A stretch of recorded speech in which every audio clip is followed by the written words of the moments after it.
All right, it is 10:30 in the morning here on the East Coast of the U.S., where Barry and I are both based here in New York City. But I'd like to welcome everyone once again for joining us today for our webinar on Working Effectively with China.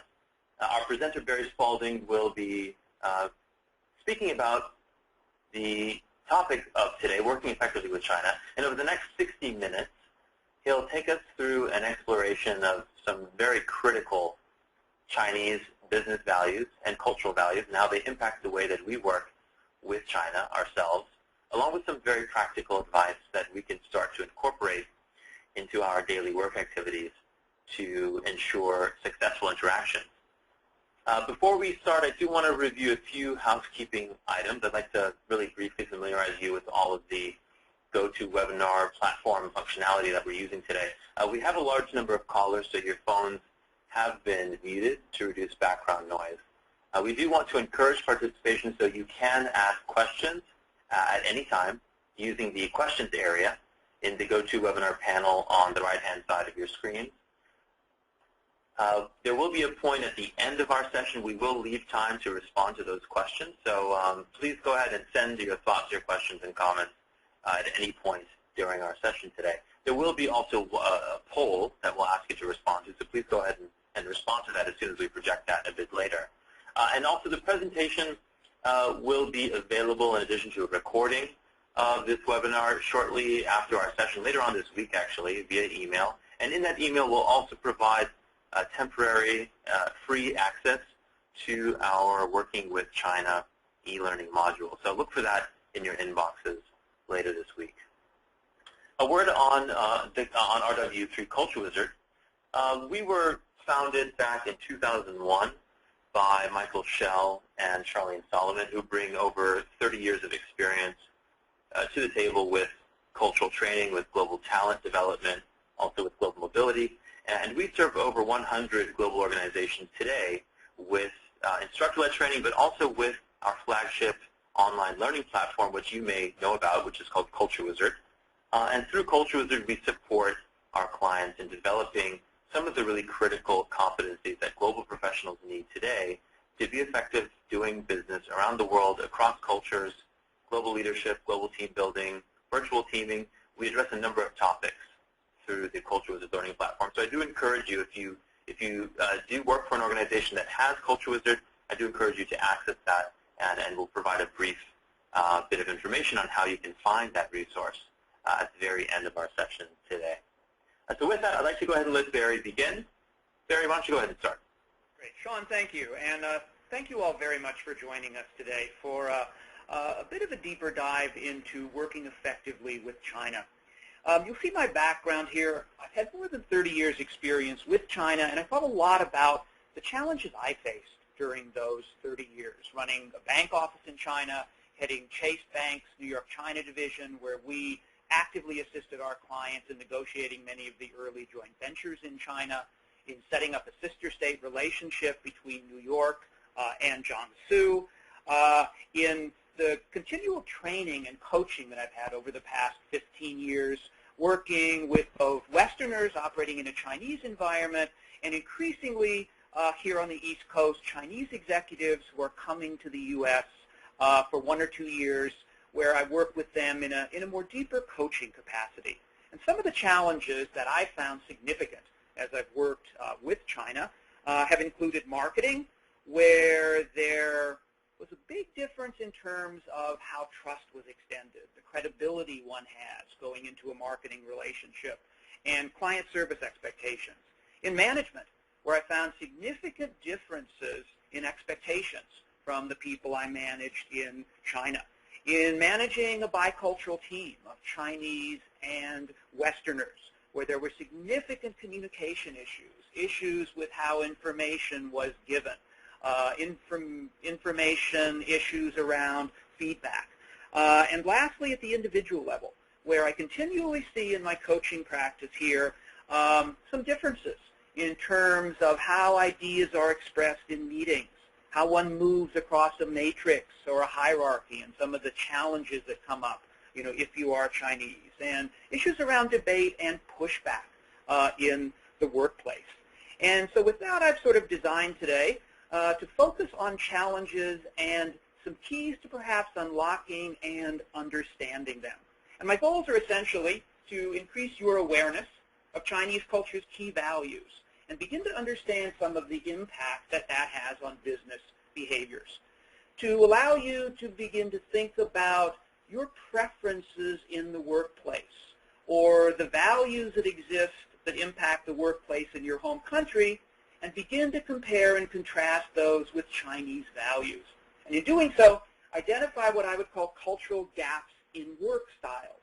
And after doing so, really explore ways to bridge those cultural gaps and begin to develop some new strategies for business success in whatever it is you're doing with the Chinese market. Our agenda for today, very quick review of business challenges, and I'd like to get an understanding of what you're grappling with in seeking to understand the China market and operate effectively there through a poll that we'll have in a few moments. I want to examine three core business aspects in working with China, things that impact how people operate and that are almost embedded at the core DNA of China. And after we've done that, I'd like to do a very quick gap analysis, essentially looking at value differences between your home country or your personal values and China, and the implications that that has in a range of business areas. And we'll close with some quick strategies for success in a couple areas that I think are important for most people who deal with China. So let's look first at business challenges. China remains a complex, very rapidly changing business environment with a range of challenges. A couple years ago, one of our key clients at RW3, who's had long experience in China, was considering expansion, and we were looking at expanding our training with that corporation. We contacted a number of their executives and asked them, what are your challenges with China? What do you think are the most significant things that your people deal with? And I thought the results were illuminating, so I wanted to look at them very quickly here. And the quotes are basically from our assessment and our survey of the executives. Meetings are a challenge, they said. Time, interpreters, flow of the meeting, very, very different approach to meetings and getting information from those meetings. Everything has a protocol, they said, whether it's seating, gifts, business cards, and often from a more informal Western perspective, that presented a challenge. Hierarchy was seen as a very important value to the Chinese, which they saw really as direct odds with an American's egalitarian, informal, open culture. We talked about management, and the quote here was that there was a craving for clear direction, which impact management, change, tasking, a range of things in the management process. They also found the communication process a big challenge. The quote was, Chinese is a high-context language, and we are typically low-context people. How do you provide enough background information going into a culture like China? How do you provide enough so there is an understanding of the context, if that's something that is not generally done in your own culture? And lastly, the quote here, the negotiation never ends. From an American legalistic perspective, the impression was that often you would get agreement on something, and then a few months later, you would come back being basically asked to change that. Whether it was a general agreement, whether it was a contract, the negotiations seemed never to end. So a number of challenges in going into this very complex work environment. So I'm wondering what your biggest challenge is in working with China. What are you bringing with you today? What insights would you like? And the poll is the challenge of managing, teleconferences, marketing, team dynamics, or another challenge, which you may use the question box to specify.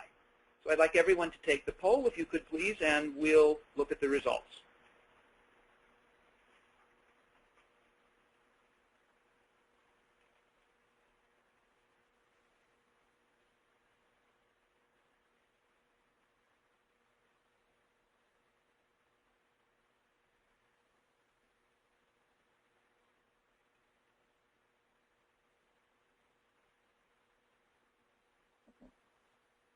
All right. We've got nearly 80% of the audience that have voted. I'm going to give it a few more seconds to allow everyone else to vote here.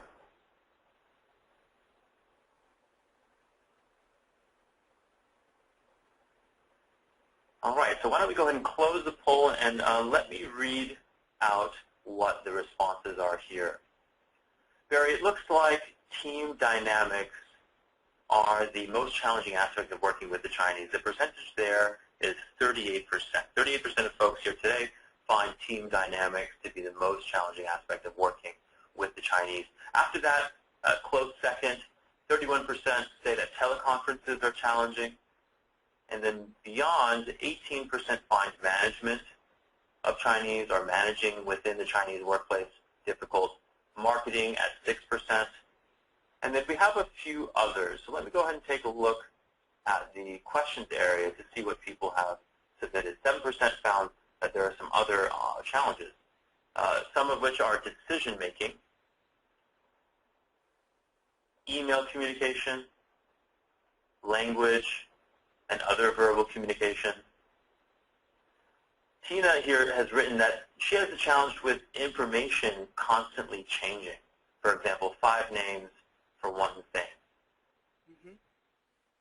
Jeremy has said that the team in China requires very clear direction, perhaps a bit more clarity or a bit more context than what one might be familiar with in a Western context. Also, the inability to deal with ambiguity is another challenge there. And another interesting one that I think will make you laugh from Juan is never-ending negotiations. Okay. The negotiation never ends, as our Fortune 100 client said. Exactly. So I think that's a good summary of the challenge. That's wonderful. Thank you, Sean.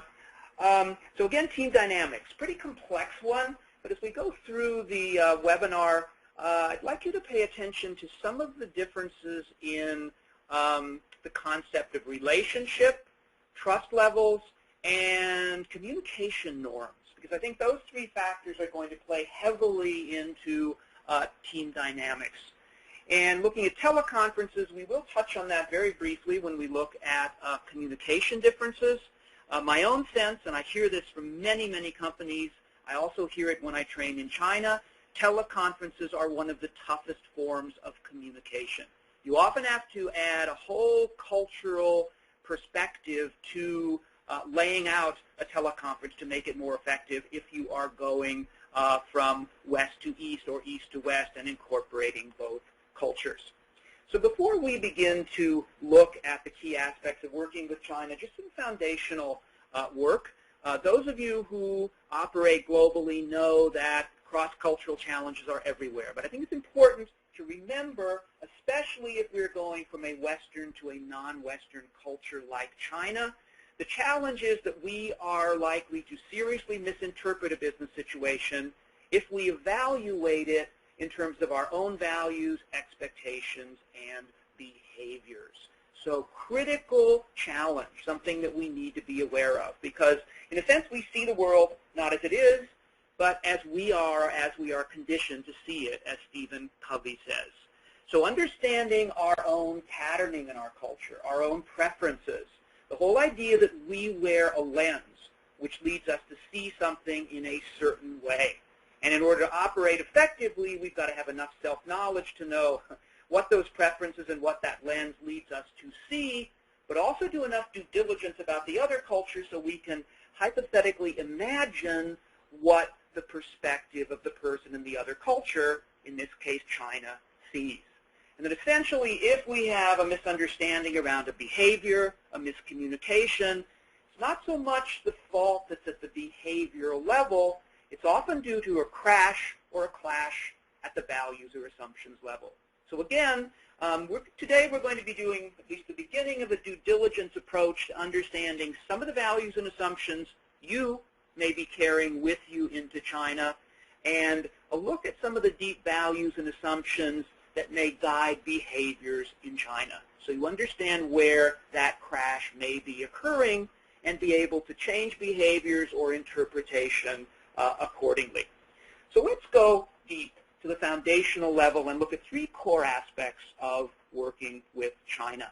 And those aspects are really the concept of face, the fact that there is preservation of face, deferring to authority, paying attention to a public persona, the real importance of personal interactions and connections in China, of relationships, and lastly, the real respect for status and seniority, a strong hierarchy focus that exists in China.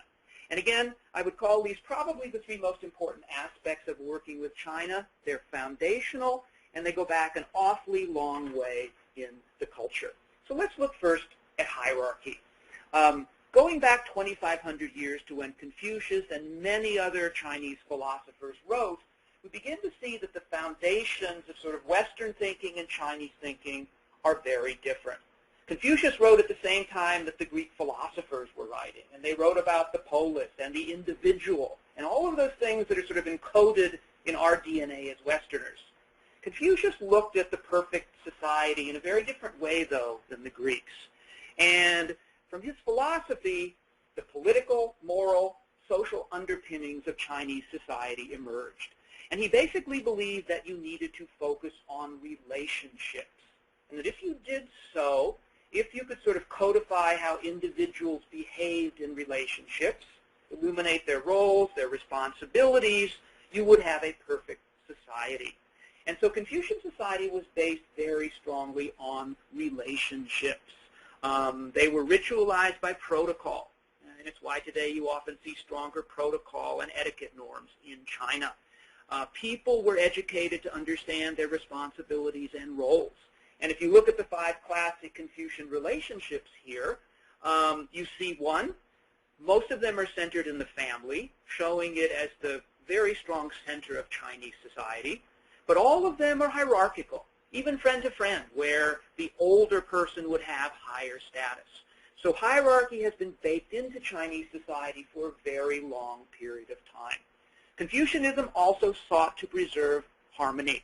And so the concept of face, really paying attention to not offending people within the context of relationships, emerged at a very early stage. And it was very much a meritocracy. Someone could rise in society if they had education and became part of the bureaucracy.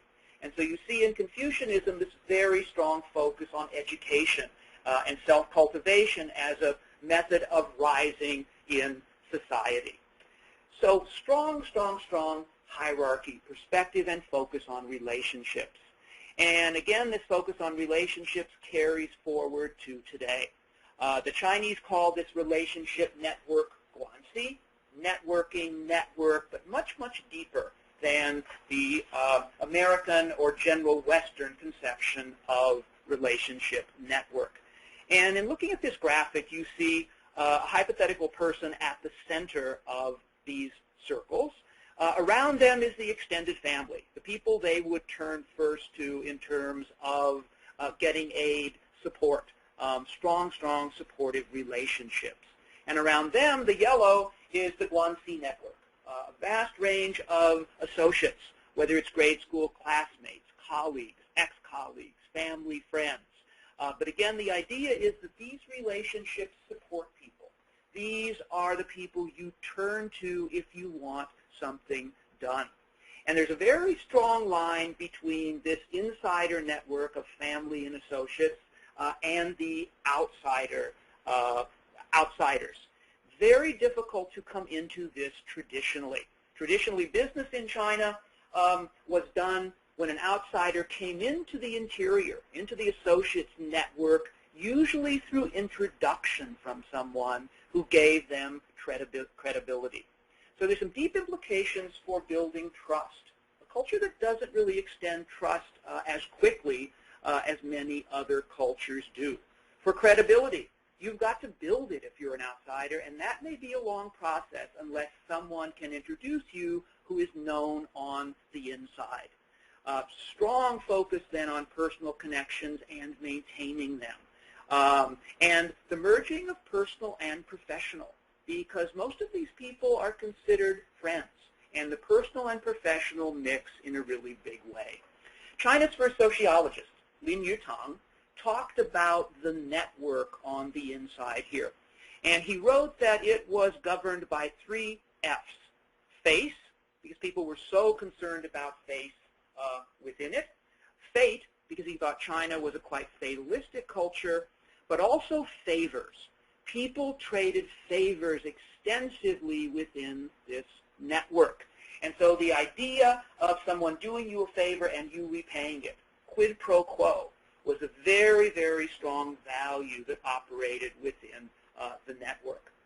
And lastly, just to look very quickly at face.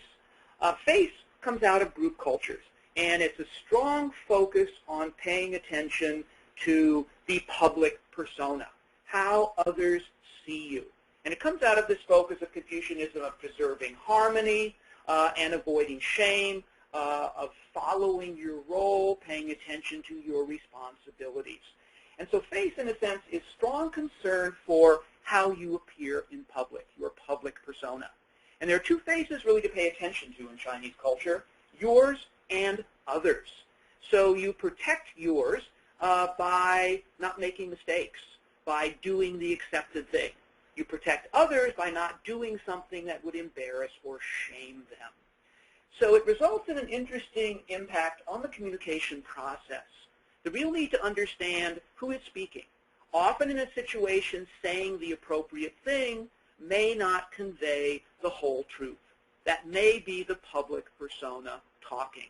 And often if you change the scene, if you get out of a group, if you have a private one-on-one conversation, you will, with someone you know, you will get different information. So very interesting impact of public persona here on the communication process. Saying the appropriate thing, what's appropriate situationally, as we said. Face may be given by compliments, formality, politeness.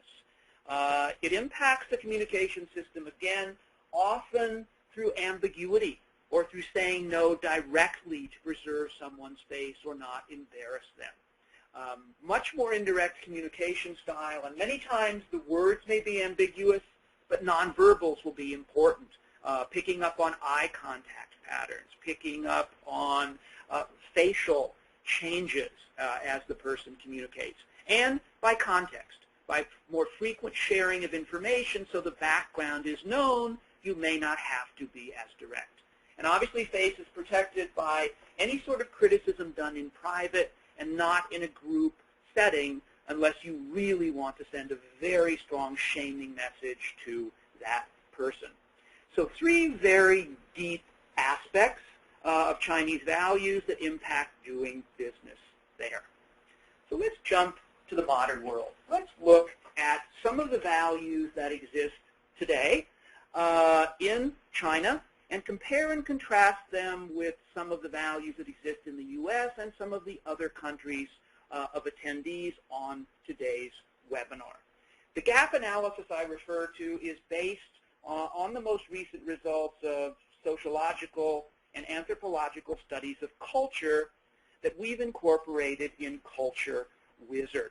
And a gap analysis comes from looking at where your own preferences or the preferences of the culture you operate in are different from the culture you're going into, in this case, in China.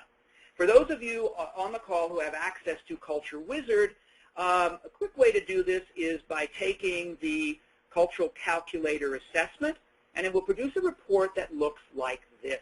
And I'll go through each of the 8 quadrants in a second, but I'll pick one here. And in this one, the purple box is you. Those are the results of your assessment. The green box is the United States, and the red box is China. And say, for example, you want to think about what the impacts are around relationships, which is the 3rd box here. What you see is that you are a pretty transactional relationship person, the purple. You basically jump to the task. You don't pay nearly as much attention to building a relationship or interpersonal connections. You see that the U.S. value, which is the green box, is even lower, a very, very transactional orientation to relationships.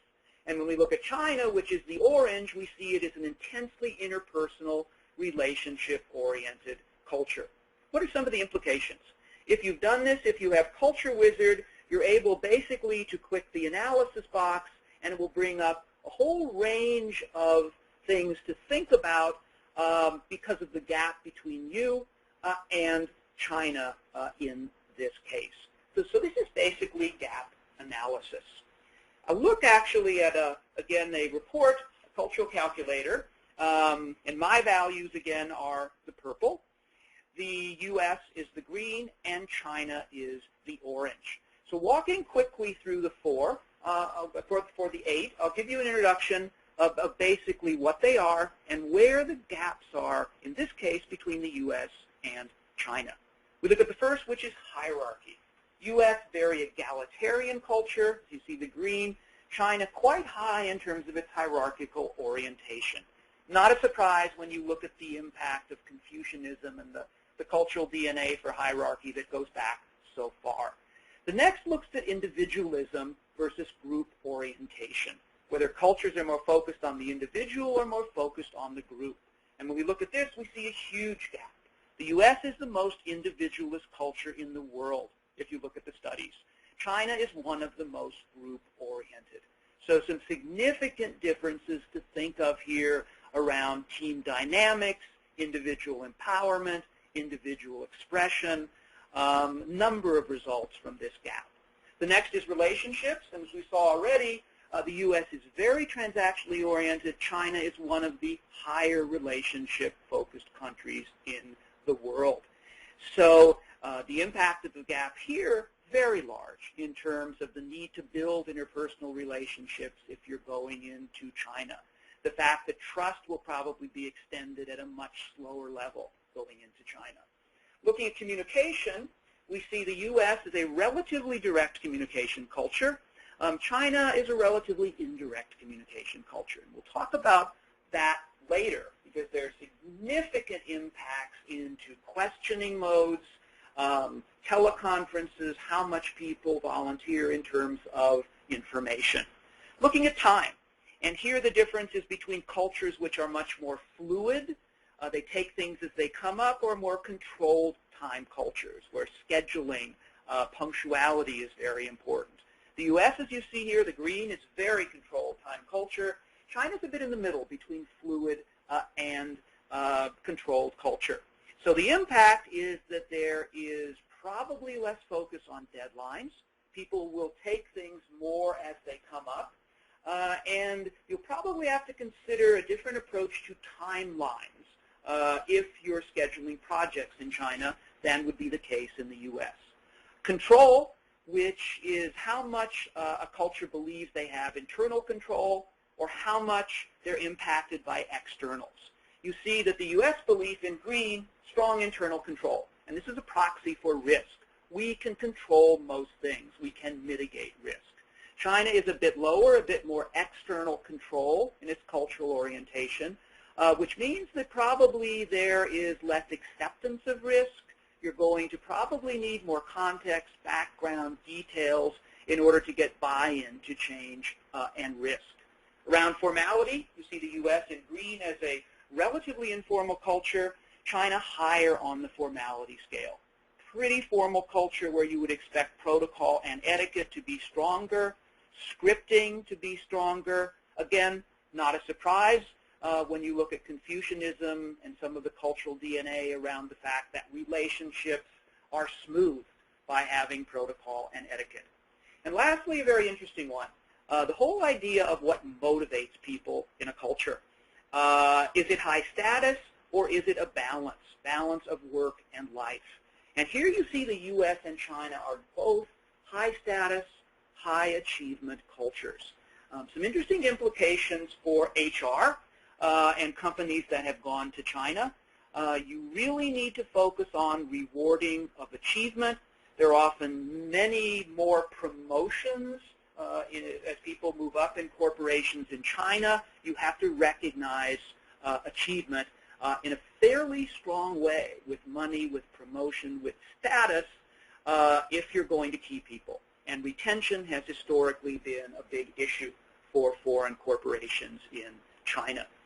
Looking at some of the countries of attendance on the webinar. I wanted just to lay them out also so you could begin to see some of the differences in some of your own countries.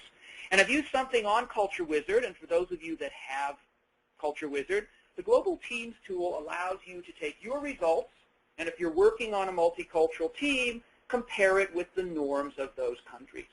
So I've used it here basically to lay out the values for the U.S., compare it with China, but also compare France, Germany, the UK, and India with China.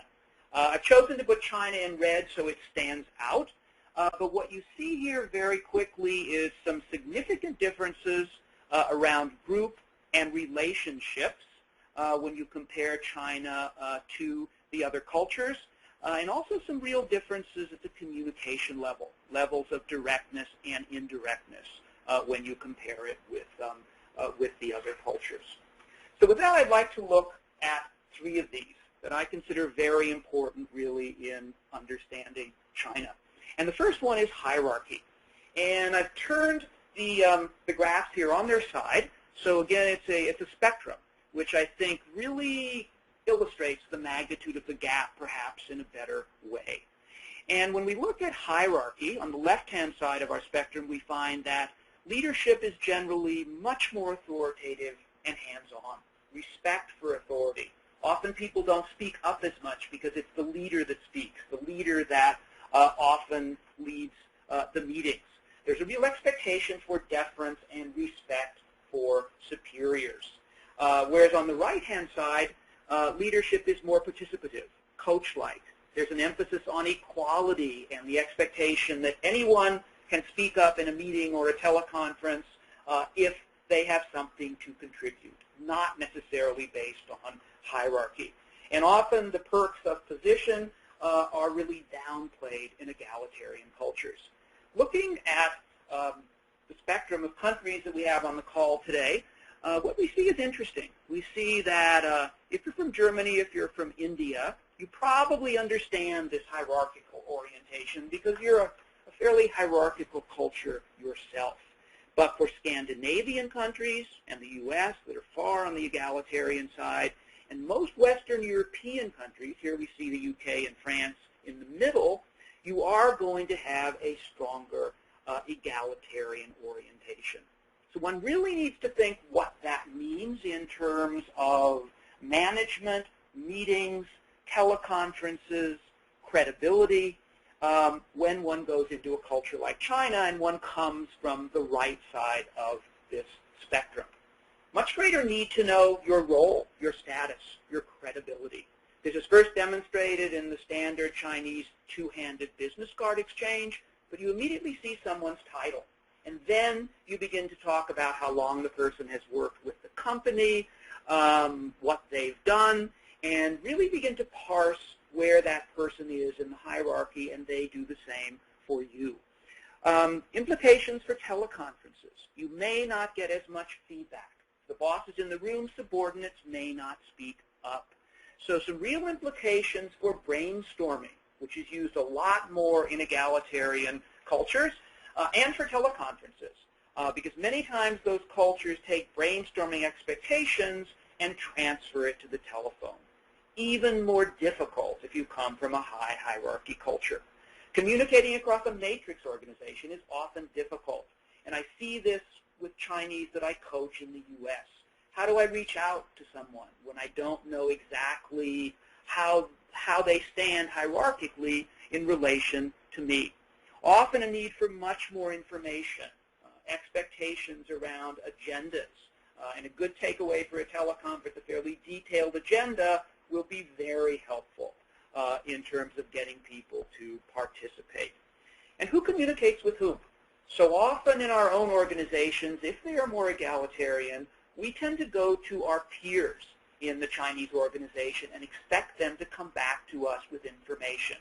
Many times they're not empowered to do that, and they've got to go up the organization to get a decision, which often leads to delays or perhaps not even providing ultimately the information that we are looking for.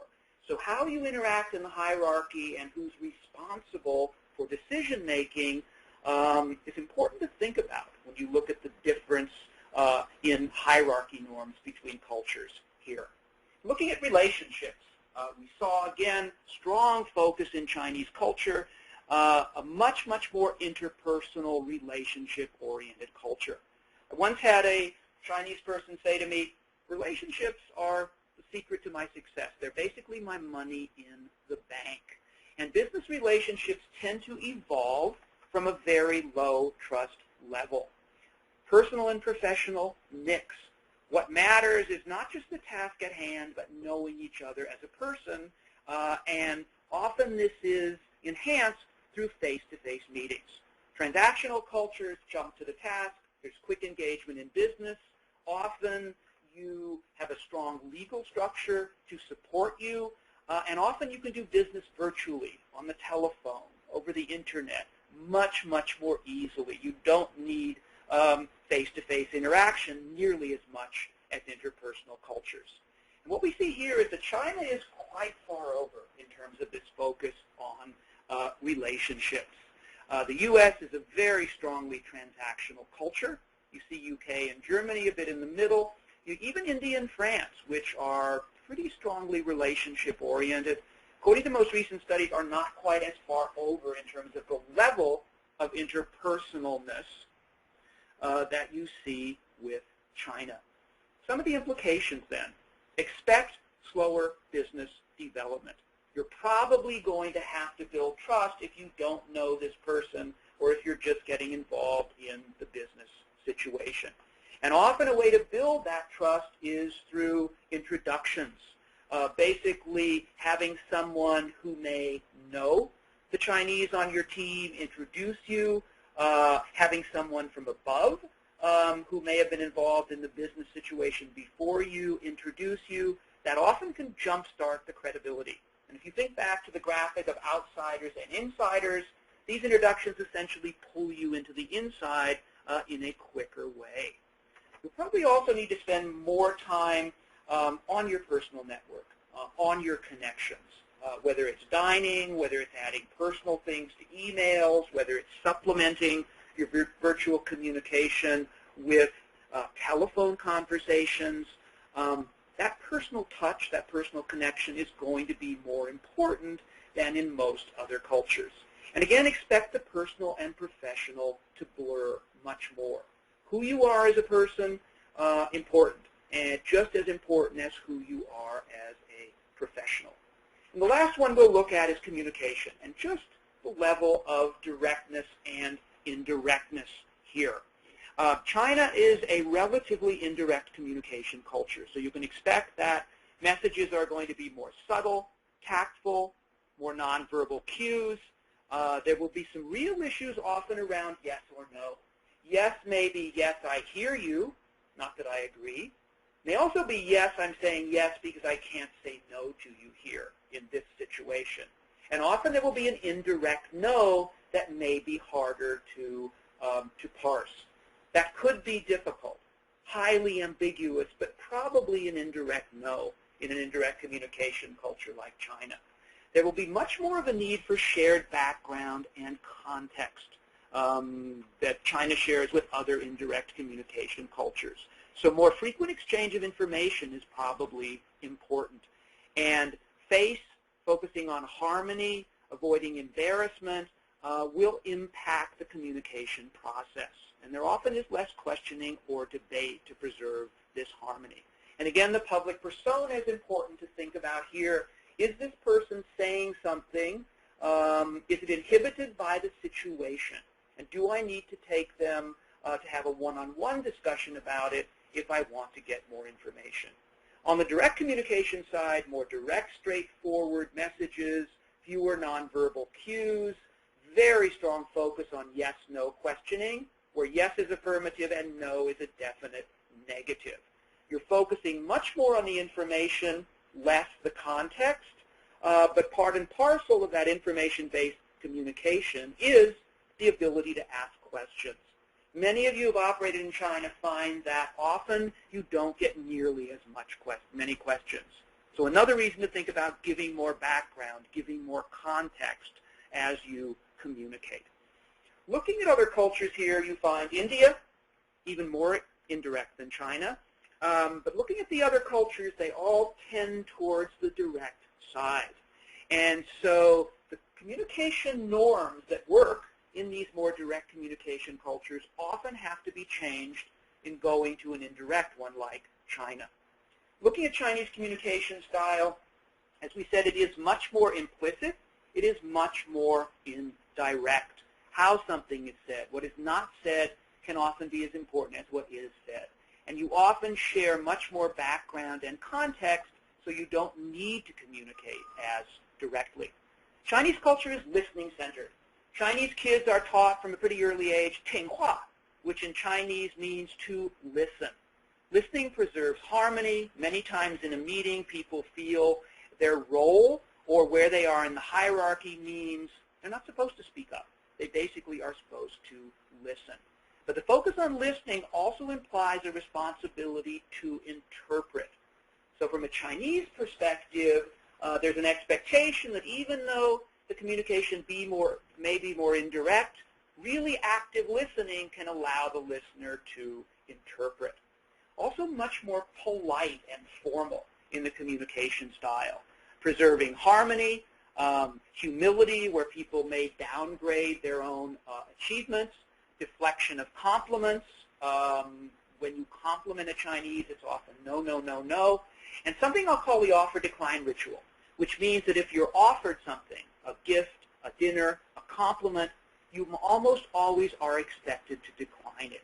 So a very strong scripting around politeness that people follow in the culture. Big insider-outsider differences and situational influence, as we said, that phenomenon of the public and private persona we've talked about. And lastly, the strong concern for face, which involves protection of the self as well as others. Deep impacts on transparency in the communication process, and something that definitely needs to be considered as a filter if you're going to interpret what is being said in a Chinese context. So expect ambiguity. Expect that you'll probably need to change your questioning style to more open-ended questions rather than yes or no.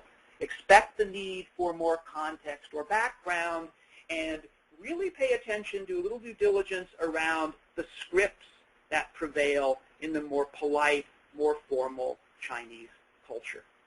So let's look at some strategies for success. How do we combine these gaps, the influences of these values, to come up with some strategies for different approaches, for different aspects of Chinese business?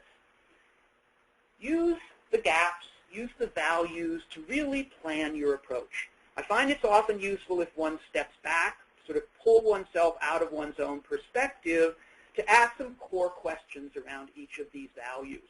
For hierarchy, for example, who will you approach? How will you do it? What are the expectations, in this case in China, for a leader or manager? How will you be seen as credible?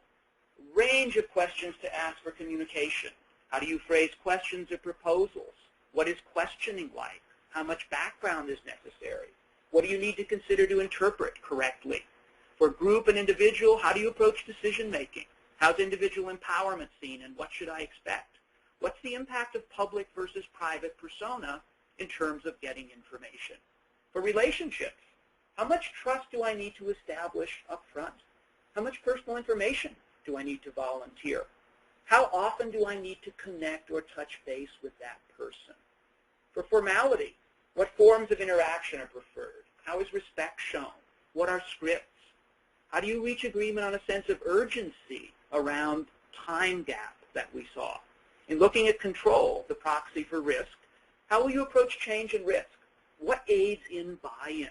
And lastly, looking at motivation levels, and here we saw that U.S. and China at least similar, some differences with other cultures. How do you approach the work-life balance?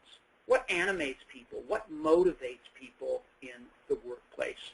And often just by asking yourself these questions related to the gaps or differences, it's enough to pull you away from your sort of knee-jerk reaction or interpretation towards a different interpretation that you can use in Chinese culture.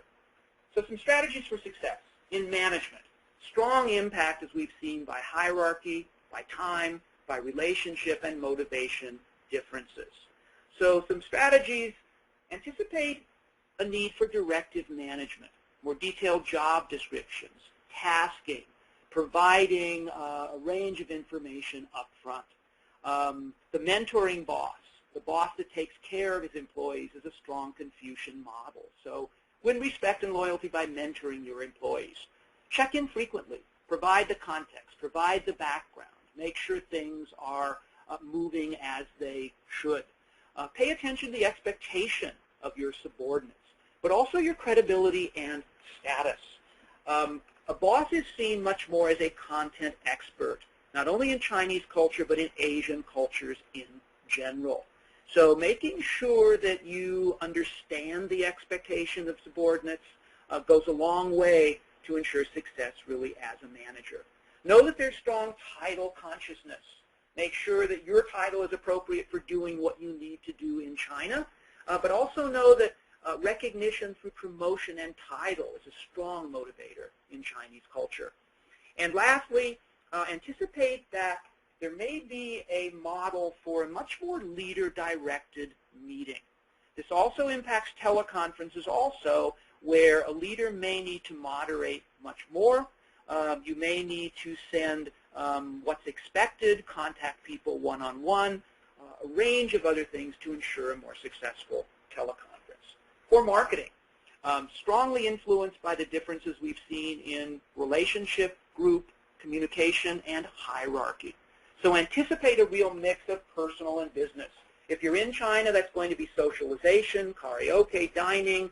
If you deal virtually, anticipate adding a personal, perhaps in email, perhaps through telephone dialogue. Expect more personal questions about your age, family, and hometown if you're operating in a Chinese workplace. Anticipate that you will have initial low trust and ensure your credibility. Also use introductions from those people who are quote-unquote insiders, if you have those, to bolster your credibility and trust levels initially. Anticipate that you'll need frequent face-to-face contact. If you can add face-to-face on any sort of teleconference so it becomes televised, so people can see faces, it often aids a lot because people are able to pick up on the nonverbals.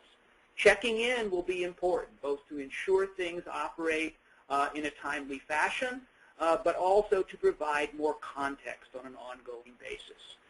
We talked about contracts, the negotiation never ending.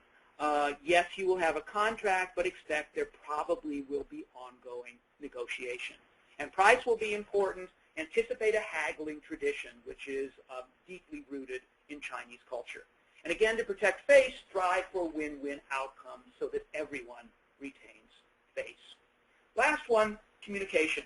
Strongly influenced, as we've seen, by indirectness, by group, by hierarchy, by formality. So anticipate there will be ambiguity. There will be indirectness. Often have to practice much more active listening if you're going to understand the meaning. Understand that, yes, no questioning is difficult, as we've seen in many instances, so use open-ended or information questions. How about, what do you think of, as an example of an open-ended approach? Or information questions you can basically generate and put together to understand whether it's yes or no. Use writing, use graphics to supplement the verbal. There may be language issues here if English is a second language, but writing, graphics also appeal much more to a culture that is character-based, I've found. It also appeals to people who are more holistic thinkers. And Asian thinking tends to be more holistic, generally speaking, than Western thinking. So flow charts, graphics, pictures, very important to get across the meaning. And useful, I think, addition to teleconferences, if you're brainstorming more effective ways of teleconferences. Recognize that this public-private persona exists, and that often you may not get as much information from a group setting. You may have to access people one-on-one. And a really good best practice for teleconferences, for example, is to reach out to people one-on-one by telephone or email before the teleconference and tell them you really would like their input on whatever topic it is. Because often if people know they're expected to speak, they prepare well and much more comfortable than just speaking off the top of their head at a meeting. Brainstorming often is a less useful process, especially when it's put on the telephone. So think about the possible limits of that if you're trying to get information. Anticipate greater formality. If you operate a lot in the Chinese marketplace, it might be useful to get a book on protocol and etiquette to guide you to understand some of those deeper formality levels. But also know that there often is a script for many things, especially the offer decline ritual, where you have to know that you insist that someone take something even after they may have declined it when you offered it to them.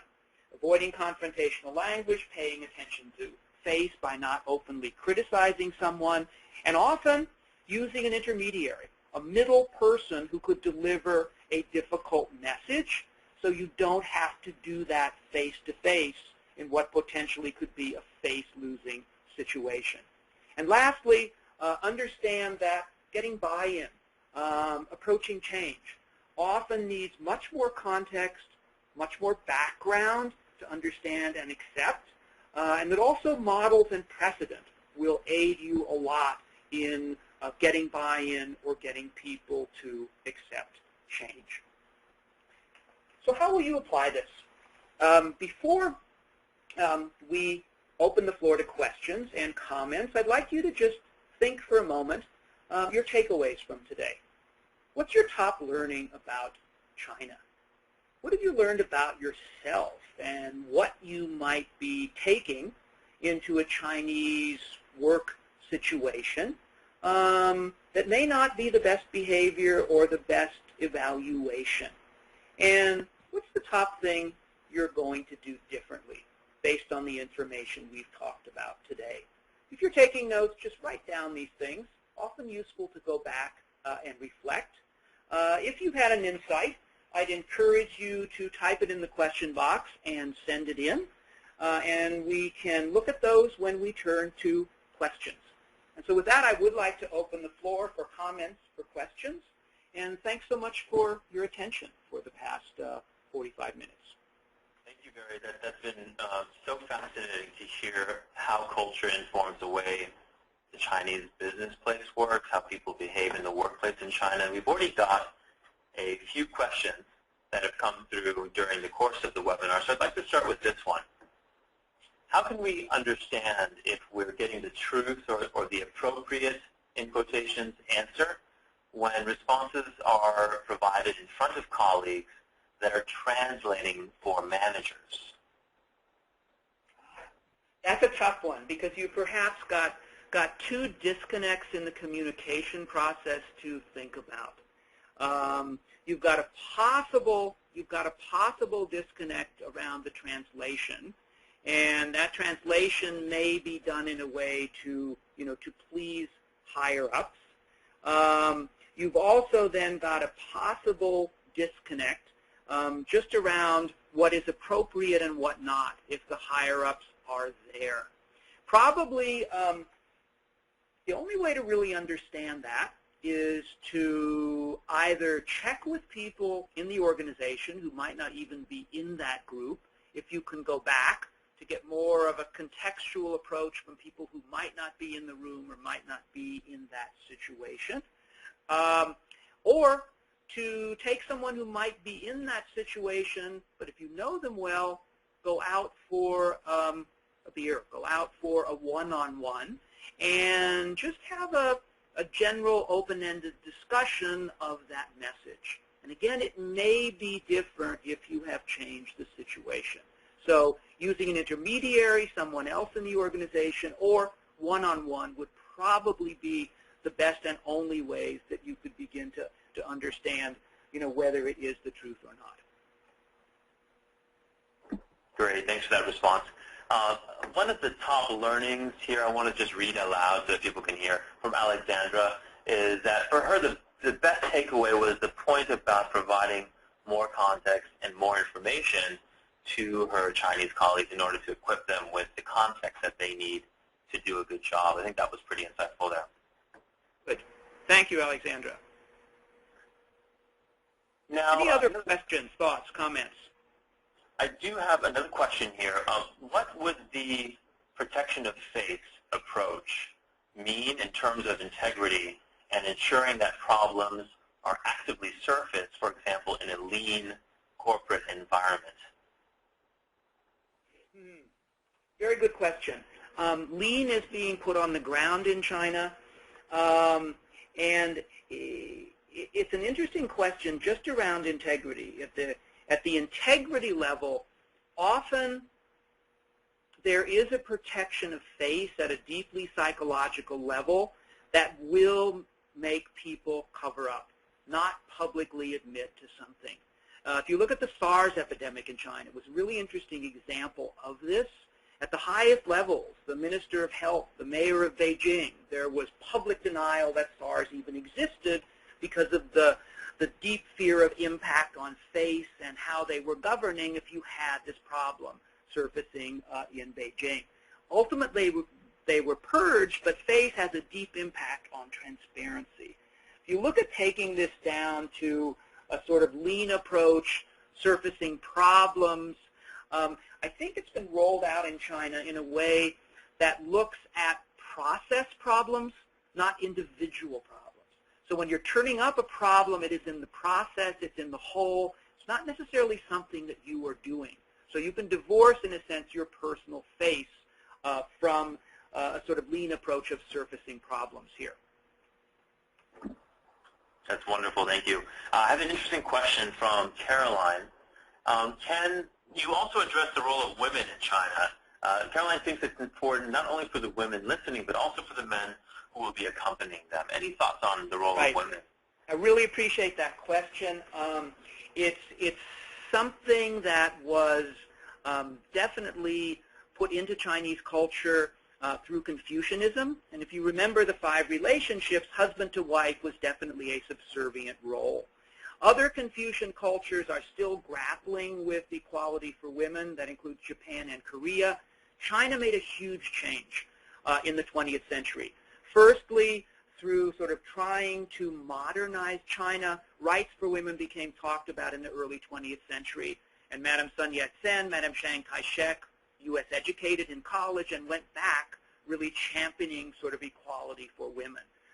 Mao and the communists took the Russian model of equality in the professions, and Mao said women hold up half of heaven. So I think today you have pretty strong equality. A couple years ago, the richest person in China was a woman whose business made billions in the waste paper industry. You have high-level politicians, high-level business people who are women. So if you're a woman going to China, you're not going to face some of the challenges you would face in other more traditional Confucian cultures. Equality has been rolled out there really for more than 50, 60 years. And most of my Chinese women friends say, I think that we probably are about at the level of the U.S. now, maybe in some ways a little bit better. So again, not something to worry about in a large way if you go to China as a woman. All right.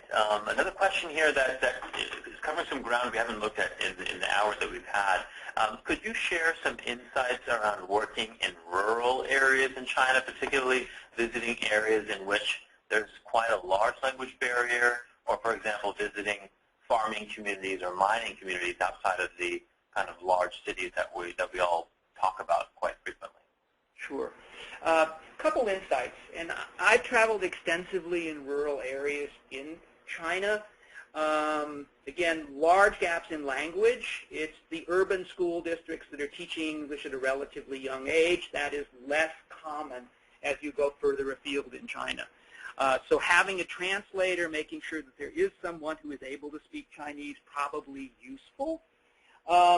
Also, too, when we look at the value gaps here, you're probably going to see some differences of degree. The urban areas, Beijing, Shanghai, the East Coast especially, Jiangsu, Shanghai, Zhejiang, and the South, Guangdong province, much more Western influence because of the level of Western investment. More people working for multinationals, more of an ability to flex perhaps than you would find in the rural areas. So much more traditional approach in the rural areas when you travel there. So these values would probably be even stronger with less ability to flex than you would find in the coastal areas. Great. All right, let's take one more question. We're about at the end of our time today, but this question I thought is an interesting one because we all find ourselves working in virtual environments pretty much all the time. The question comes from Anita. How can I develop a relationship socially when working virtually with colleagues in China? Very tough. And as we said, face-to-face tends to be the preferred communication form. So virtual generally doesn't work as effectively in Chinese culture as many other Western cultures which are more direct. And I get this question a lot. If there's not a language barrier, using the telephone to have a dialogue often adds more personalization. Using Skype or using something where you have something that is pictorial versus just written words. Using a personal, something personal, even in a work email. If you're writing a work email on a Monday, asking how someone's weekend was. Volunteering what you've done over the weekend with your family. And not uncommon in a Chinese context for people even to exchange pictures even while they might be working on something. So just integrating the personal a bit more, breaking down some of that very strong barrier that we tend to often have in transactional relationship cultures around personal and work and letting them integrate. Wonderful. Well, I think that's about all the time we have for today. So I would like to thank you, Barry, so much for these insights, and thank everyone for their attention and for joining us today. Again, we will be providing a recording of this session in addition to a copy of the presentation itself. And we will be sending in that same email instructions on how you can access our Working With course on China, which is a really practical summary of some of the topics that we've addressed today so that you can refresh and revisit some of these important themes as you plan your approach to be really effective working with people from China. Sean, thank you, and I'd like to thank everyone for attending today. And again, just a reminder for those of you who have Culture Wizard, visit your company name, culturewizard.com, and the tools that we've used today are there for you to use, and a range of other tools that go quite deep into differences, protocol, etiquette, a range of things with China. So much there for continued due diligence and moving forward. So thanks so much for attending today. Thank you, everyone. Take care.